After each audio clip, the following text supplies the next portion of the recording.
के बयानिए को और हर चीज़ को नुकसान हुआ है। उसकी वजह ये है कि देखिए डोनाल्ड लू ने तो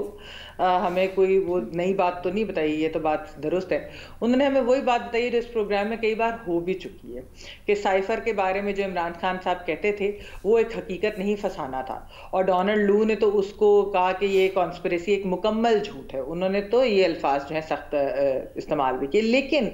ये चीज़ मेरे लिए कोई शॉकिंग या रिवीलिंग नहीं है। मेरे लिए जो शॉकिंग चीज़ है वो ये है कि जिस तरीके से ये इतने एक सीनियर पोजीशन के ऊपर एक यूएस डिप्लोमेट है बाइडेन एडमिनिस्ट्रेशन के, उन्होंने ये बताया कि उनको डेथ थ्रेट्स मिली हैं और उनकी फैमिली को डेथ थ्रेट्स मिलती आ रही हैं जब से ये सारी फॉल्स एलिगेशंस लगी हैं, और पुलिस की इन्वॉल्वमेंट भी इसके अंदर है। ये बात जो है वैसे तो as a Pakistani woman journalist मेरे लिए ये शॉकिंग नहीं होना चाहिए, क्योंकि आपको याद होगा कि अगस्त 2020 में हम वुमेन जर्नलिस्ट ने एक स्टेटमेंट निकाली थी जिसके अंदर हमने ये बात की थी कि हमें जिस तरीके से हरासा किया जाता है, हमें जिस तरीके से ट्रोल किया जाता है, उसके अंदर हमें साथ साथ सेक्सुअलाइज्ड अब्यूज, रेप थ्रेट्स और डेथ थ्रेट्स दी जाती हैं। तो ये चीजें हमने तो यहाँ पर देखी हैं कि पीटीआई का एक ये टैक्टिक है, एक ये बुलिंग टैक्टिक है कि जो भी उनका कोई क्रिटिसाइज करे या कोई ऐसी चीज जो उनको लगती है कि ये हमारे हक में नहीं जाती, तो वो उसके साथ ऐसा ही करते हैं। शॉकिंग मेरे लिए इसलिए है कि जैसा कि मैंने कहा कि ये एक अमेरिका के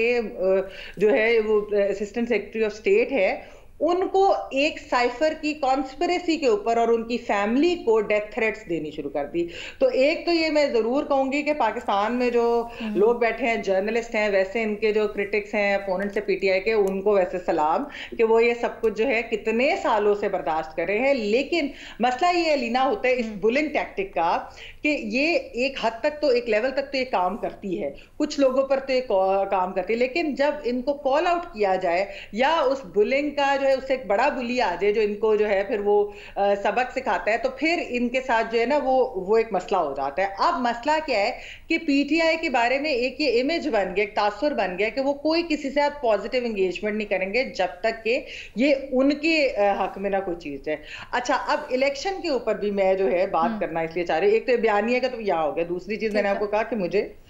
शॉक मिला है वैसे ओवरऑल जो ये वाली बात है, बिल्कुल सही। इलेक्शन, बिल्कुल बिल्कुल। अच्छा, अब इलेक्शन के ऊपर आ जाए।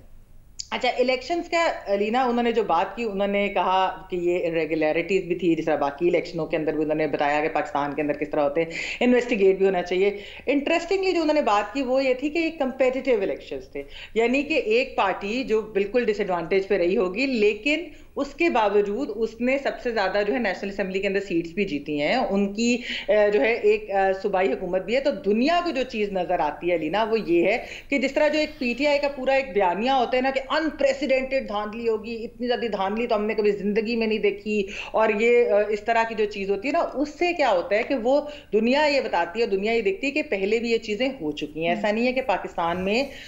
धांधली नहीं होती। हम भी यहाँ पर बैठकर इलेक्शन ट्रांसमिशन में भी बैठकर हम लोगों ने जो रिगिंग की एलिगेशंस थी हमने उसकी बात की, हमने इरेगुलरिटीज की बात की कि इन इलेक्शंस के अंदर किस तरह हुआ। अब ये नहीं हो सकता कि 270 में से 300 सीटें आपने जीती हैं। आप इतना ये मामला एग्जैजरेट कर देते हैं कि उसके वजह से दुनिया कहती है कि आपकी एक सूबाई हुकूमत भी बनी है, आपकी नेशनल असेंबली में भी सीटें ज्यादा है, आप एक वैसे यानी कि मेजॉरिटी भी है, तो आपके साथ हुआ, आपके साथ प्री पोल रिगिंग भी हुई, आपके साथ बाकी भी ह्यूमन राइट्स और फंडामेंटल राइट्स उन्होंने सारी बात की है। लेकिन ऐसा नहीं है कि ये बांग्लादेश की तरह के ऑपोजिशन ही नहीं है वहां, या पुतिन का भी इलेक्शन उठा के देख लें वहां पर क्या रिजल्ट्स है, तो ये उस तरह के रिजल्ट्स नहीं थे। तो ये बिल्कुल उस तरह की मिसाल है लीना, कि हम कई दफा आपस में भी बात करते हैं कि यहाँ पर करप्शन केसेस के ऊपर कि जी क्या करप्शन नहीं है, ये केसेस क्यों नहीं जाके अदालतों के अंदर जब असल में उनके ऊपर होता है तो वो कुछ नहीं निकलता उनमें से, क्या कोई ऐसी चीज नहीं है। लेकिन वो क्या होता है कि एग्जैजरेशन एक तो इतनी होती है, दूसरा ये कि वो वीक केस इतना बनाते हैं। तो ये जो पीटीआई ने इस तरह की एग्जैजरेशन की है ना, तो वो दुनिया के सामने वो चीजें मेरे ख्याल में अच्छा, भट्टी साहब कुछ जवाब देना चाहते हैं आपको? ऑब्जेक्शन माय लॉर्ड, मैं आती हूँ, एक सेकंड ऑब्जेक्शन माय लॉर्ड, मैं आती हूँ भट्टी साहब, एक मिनट, महमल कंप्लीट कीजिएगा।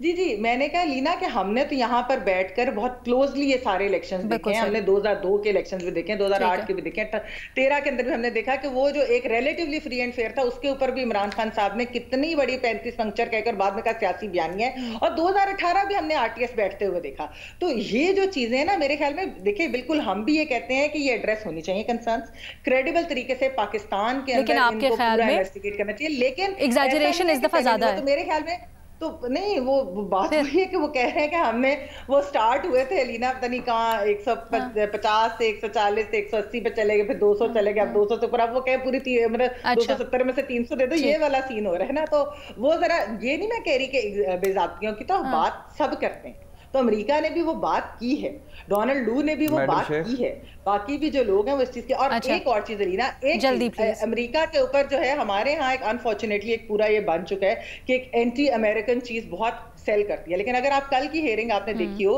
तो बहुत ज्यादा प्रो पाकिस्तान वहां पर अमेरिकियों की तरफ से बात की गई, यानी पाकिस्तान के हक में। अगर जमहूरियत की बात हुई, फंडामेंटल राइट्स की बात हुई, ह्यूमन राइट्स की बात हुई, इलेक्शन इरेगुलरिटीज की बात हुई, तो वो अमेरिकियों की जानिब से भी हुई। और उसकी वजह क्या है लीना, आप मुझे बताएं कि क्या आप पुतिन से ये वाली चीजें आप एक्सपेक्ट कर सकते हैं, जिनको हम बड़ा इस तरह की बात करते हैं, जो इस तरह के अथॉरिटेरियन स्टेट्स होती है, वो नहीं बात करती है। इसीलिए अमेरिका में जो भी है, बेशक क्लिप सर्विस हो कुछ भी हो, वो बात जरूर करते हैं एक जमहूरी अमल की, वो यूरोपियन कंट्रीज भी करती है। इसीलिए पीटीआई उनको कहती है कि जी आईएमएफ के ऊपर आप प्रेशर डालें, इसलिए पीटीआई के सपोर्टर्स हैं वो ऑनलाइन पिटीशन डालते हैं कि जीएसपी प्लस जो है वो आप यूरोपियन यूनियन को कहते हैं। ये जो वेस्टर्न ममालिक है ना, कम से कम ये जमहूरियत और इन चीजों की बात करते हैं, तो मेरे ख्याल में हमें ये चीजें भी एक्नॉलेज करनी चाहिए। ओके।